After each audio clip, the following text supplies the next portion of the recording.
미국의 상호 관세 유예 시한이 코앞으로 다가온 가운데 정부가 한미 관세 협의 관련 국민 의견을 듣기 위한 공청회를 열었습니다.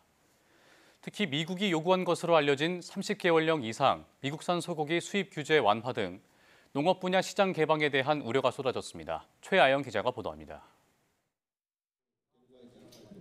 미국의 상호 관세 유예 시한을 일주일 남짓 남기고 본격적으로 관세 협의에 착수한 정부가 대국민 의견 수렴에 나섰습니다. 통상조약법은 국민 경제에 중대한 영향을 미칠 수 있는 통상조약의 경우 공청회를 열도록 규정하고 있습니다. 각 분야 전문가와 이해관계자 등이 참석한 가운데 가장 먼저 언급된 건 미국산 소고기 등 농업시장 개방에 대한 우려였습니다. 앞서 미국 측은 30개월령 이상 미국산 소고기 수입 규제 완화 등 비관세 장벽을 낮춰달라고 요구한 것으로 알려졌습니다. 국내 소비자들의 광우병에 관한 우려 때문에 오히려 현재의 수출마저, 미국에 대한 수출마저 줄어들 소지가 있다.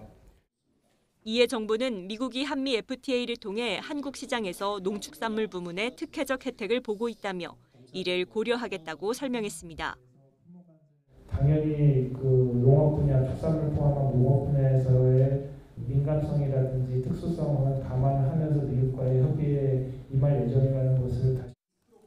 이와 함께 협상을 오래 끌기보다는 국익을 최대화할 수 있는 협의가 필요하다는 의견도 나왔습니다.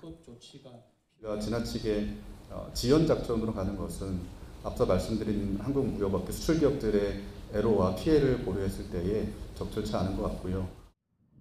대외경제정책연구원은 한미 관세 협상이 타결될 경우 우리나라 실질 국내 총생산에 미칠 피해가 최대 0.75%포인트 감소할 것으로 분석했습니다. 미국과 3차 기술 협의를 마친 정부는 미국의 요구가 윤곽을 드러내고 있다며 수용 가능한 부분이 있는지 살피고 있습니다. 아울러 미국 측은 우리 측의 제안에 따라 상호 관세 외에도 자동차 등 품목 관세까지 조정 가능성을 내비친 것으로 전해졌습니다.